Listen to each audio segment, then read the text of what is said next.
para mapagbati sila. If it means that we have to spend our own resources, sarili kong pera, or gagawin po namin yan. Para magkabati. Yun. Ngayon, meron. Ang sinasabi po, si Sherilyn Gonzaga o mas kilala sa Cherry White.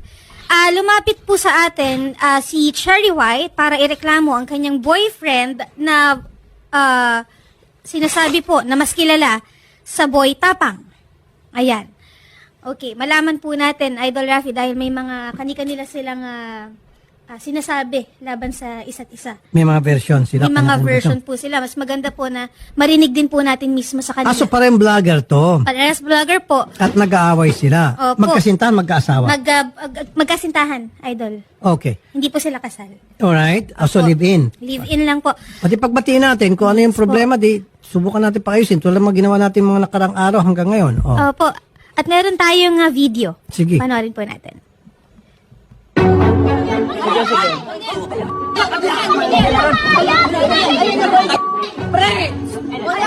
Yan po si Boy Tapang. May security guard doon na umawat. Buhayin mo yung sarili mo! Huwag kami mga Bisaya!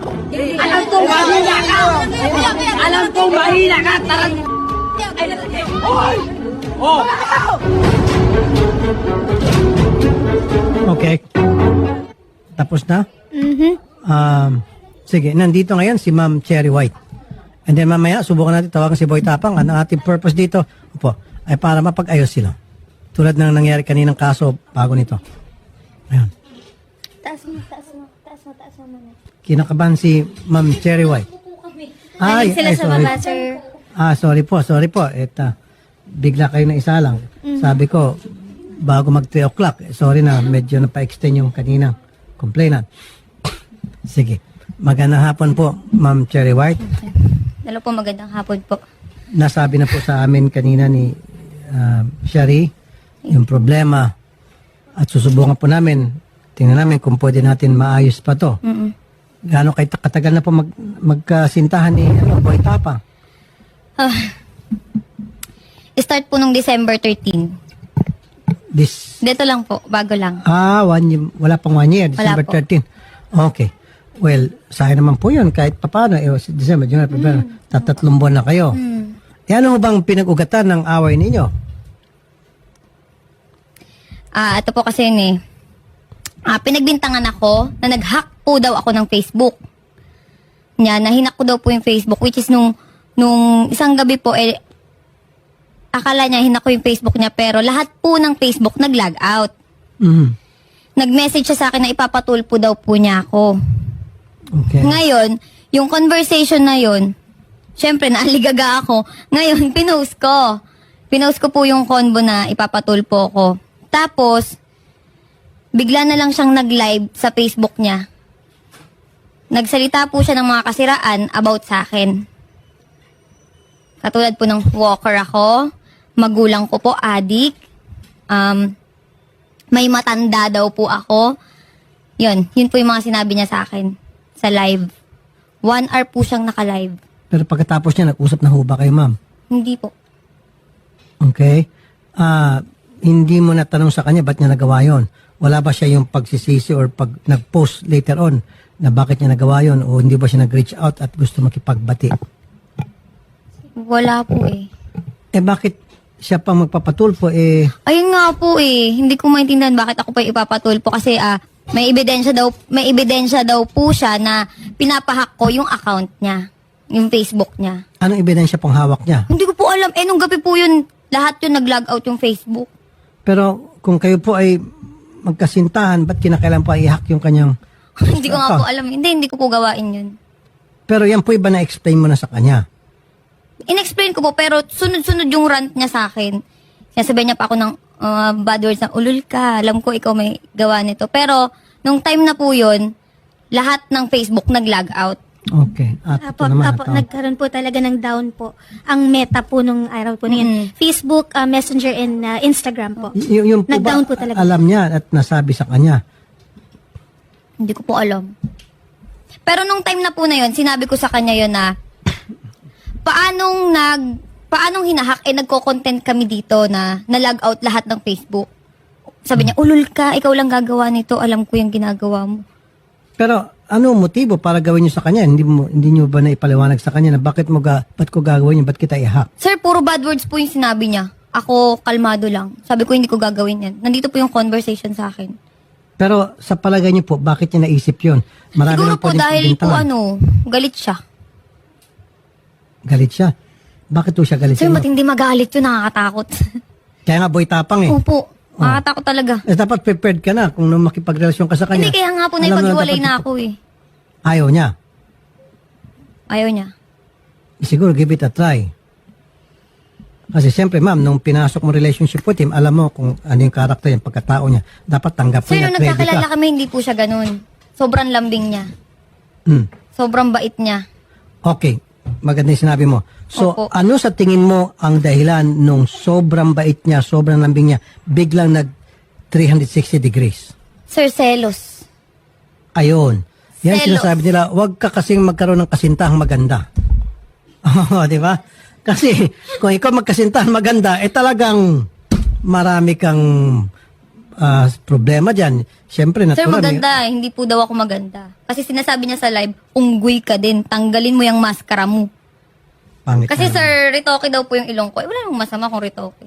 Doon sa mga mga selosa at seloso, wag na kayo magkasintahan ng gwapo at maganda para hindi na kayo magsiselos. Wala nang aligid-aligid.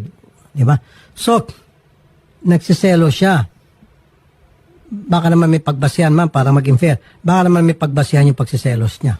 Sir, ito nga eh. Pilit kong sinasabi noon sa social media, ilabas mo kung anong dahilan ng hiwalayan natin. Bakit hindi mo malabas? Kasi sir, ayoko magsalita eh. Masisira siya. Hindi, pero ma'am, kasi wala siya rito. Subukan natin tawagan. Yung bang, okay, dati malambing siya. Sabi niya, sweet. Sobra. Para Siyempre, akong prinsesa. tama lang yon. Usually, ganun talaga pag naniligaw. Pag tumagal-tagal na, hindi naman lahat, medyo pa yung pagbabago.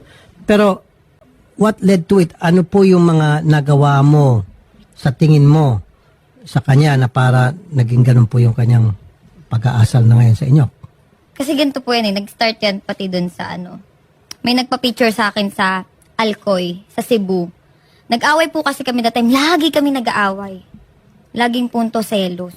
Siyempre ako nagselos din ako. Pero yung pinagsiselosan ko nasa lugar. Okay. Nasa Ano po yung sa tama, Cebu? Yung sa Cebu, sir, ganito yan eh. Meron din kasi lumabas sa video po na nanakit ako. Pero hindi po siya yung sinaktan ko. Opo. Yung mga kaibigan niya. Sir, dinipensahan ko po kasi yung sarili ko. Bumaba ako dun sa resort, nakapanty ako. Nagsiswimming po ako nun that time. Opo. Tapos, pag akyat ko, galit na galit siya. Sabi niya sa akin, hinawakan niya yung kamay ko agad. Nakaganyan ako, sir. Hinawakan niya po yung kamay ko, tapos yung kaibigan niya, 4 na lalaki. Habang hawak niya ako, naka-video sila, nasa kalsada po kami, may video ako. Nasa kalsada sila, nakipag-sex ka doon? Ginaganyan niya ako, nakipag-sex ka dyan sa baba? Anong ginawa mo dyan? Sabi ko, mga followers, nagpa-picture sa akin, anong masama? Doon na siya na-trigger. Nagselo siya, yun.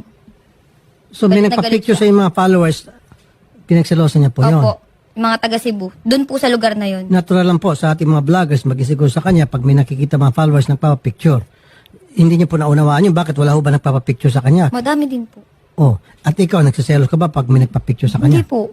Normal po yun eh, pag may nagpa-picture. Kaso kasi yung point po na yun, naghiwalay na naman kami. Yung mga nagpa-picture sa akin, pinatagay ako. Dun sa may resort. Siyempre, katuwaan po kami, yun. Pag akyat ko, yun, na galit na siya. Anong dahilan daw bakit si Boy Tapang, siya pa sana magpapatulfo? Anong sinasabi? Pinahack ko daw po yung account niya, kaya ipapatulpo niya ako. pagpapahak. Okay. Na wala naman pong basihan. Okay. Kayo ho ba willing, ma'am, na pagbatiin ko na lang kayo? Hindi po. Ayaw mo na. Sayang naman po yung 3 buwan. Ay, hindi po. Hindi ako manghihinayang dun. Anong dahilan ba't nandito po kayo ngayon? Gusto ko po kasi sabihin sa kanya na kasi sa social media po tinitira na yung ko yung mental health ko talaga. May mga nagbabanta din. Tapos, hindi na ako makatulog ng maayos sa lahat ng sinasabi ng tao. Ganyan pala yung babaeng yan, may matanda. Kasi yung sinasabi niya pong matanda, tatay po ng anak ko yun. Na 40 years old plus. Yun yung sinasabi niya na matanda ako. Tapos ito Pero tanong na, okay. Yung ba na isabi mo sa kanya bago kayo nakipagrelasyon sa kanya na ako ay merong anak at ang tata nito ay Alam niya puntiso? po yun. Okay, so dapat hindi niya na sinisingil siya yon. Dineklara niya yun sa kanya. Okay. So ano pa po yung kanyang hinaing? Sa social media, yung mga luxury bag ko daw po ay galing sa sugar daddy. Yun yung sinasabi niya. Na pinost ko, galing po yun sa sarili kong pinagpaguran yun. Yun yung ano ko kasi may mga nagko-comment sa akin, yung bag mo galing naman siya sa sugar daddy mo. Siyempre, nasasaktan ako, sir. Yung mga ganun na, nadadamay din po yung anak ko sa mga comment. Kaya sabi ko, hindi po ako sumagot sa, sa Facebook. Gusto ko, daanin na lang namin sa... Okay. Kasi ma'am, ito, kung talagang hindi kayo makapag-ayos at lumalato, kung yun po yung naitabi nyo o na screenshot nyo, yung mga pananalita na hindi totoo, pwede cyber libel natin. Kung sino man yung gusto nyo, may kagagawa niyan. Lalo yung sinasabi na ikaw ay walker, ikaw ay ganito, ganon, na below the belt po yun. Saka po yung nanay ko, tsaka yung tatay ko, sinabihan niya ng adik. Yun po, pwede natin makasuhan ng cyber libel mga yon. Nandiyan ho na preserve nyo yung mga post na yon. Hawak nyo pa po. Opo, may video. Sinend ko na po. Pwede ho kayo mag-cyber libel kung tutuusin. Pero habang maaari sana maiwasan natin, mapagbati namin kayo. Hindi po mangyayari yun. Kilala ko yun eh. Okay? So, at least kayo po yung nakapagsalita na sa amin. Pag siya'y pumunta rito, alam na namin kung anong gagawin. Siya nga pala, kanina pala, maalala ko, yung lawyer po ni Boy Tapang gusto ata magkipag-usap off-air. So, willing ho ba kayo pagkatapos nito, pag-usapin naman kayo off-air? Sige Meron po. atang gusto sabihin yung lawyer. Siyempre, yung lawyer siguro, alam niya na pwede ka mag-cyber libel doon sa mga sinasabi mo. Pero ikaw ba, walang sinasabi masasama kay Boy Tapang? Nagmura po ako kasi away namin yun eh. Nagmura po ako dun sa, sa bahay. Yeah, Ni-record pero niya. yung bang pinost niyo po na may sinabi kayong mga libelous, mga Ay, wala po. malisyosong mga panalita, wala. Walang cyber libel. Kasi sa alam inyo. ko po yung mangyayari. Kaya hindi po ako sumagot. Pero yung mga tao pong nagsalita ng mga hindi maganda laban sa inyo, paninilampuri, yun po, pwede tayo mag-cyber libel. Tutulong po kami. Okay? Sige po. Si Boy Tapang daw, mamaya na lang daw magsalita. May Actually, sir, panawagan. may post po siya sa Facebook 20 minutes ago kanina po. Kakagising ko lang, excited naman to. Kalmahan mo, alam ko, pangarap mo yan umabot sa Tulfo kagaya ng pag-utos mo kay Canada Girl dati. Asa na ang tawag, inihintay ko. Pero tinatawagan natin, sir, wala pong sumasagot po. Saan? Pupuntahan na lang daw po si Boy Tapang. Hindi niyo tinatawagan? Shari? Hindi po, tinatawagan po natin, sir. Ringing po, hindi po sumasagot, sir. Pero Yung mga nakausap staff po natin kanina yung lawyer, di ba? Opo, hindi po sumasagot. Tas kanina, ngayon po, cannot be reached na po. Yung number po na ibinigay po ni Ma'am Kasi Sherry nga, White. ayaw nga nila ng on-air. Ang gusto nila off-air. Yung lawyer. Yung lawyer daw po ang willing Yung lawyer daw po, makipag-usap. Ma'am Cherry White, willing na ata makipag-usap. So mas maganda kung lawyer, alam niya na anong pwede mangyari base doon sa mga sinabi mo na mga post. Actually, Sir Rapi, meron din po akong lawyer. Pwede Pwede din po siyang, yun din yung makipag-usap. lawyer to lawyer. Opo. Patay na, mukhang tumitindi na to. Habang maaari sana, kayong dalawa lang. Hindi po. Mas mabilis masolve yun kung kayong dalawa lang. Hindi Kasi na po pag lawyer kaya to lawyer, medyo ibang level na Napahiya yun. na po kasi ako sa social media eh. Wala na Nadama yung anak ko eh. Walang pag-asa magkabalikan Wala pa kayo. po. Nako. Ano pong mensahe nyo kay Boy Tapang? Wag ho kayo magsalita ng mga masakit. Alam ko po yun. Alam ko. Sige. Sir, kasi Ano? sa Facebook ko nga po, di ako nagsalita ng di maganda. Dito pa po kaya. Sige po, ano po yung mga gusto sabihin sa kanya? Nanunod po siya malamang kasi kinatbilis na po siya, pinatay niya yung cellphone. Ano po, ang gusto niyong ayan po, tingin sa camera. Mensahe niyo po sa kanya. Wala. Good luck. Yun lang. Good luck. Good luck sa'yo. Good luck sa atin. Yun lang po. Yun lang po. Siya yung...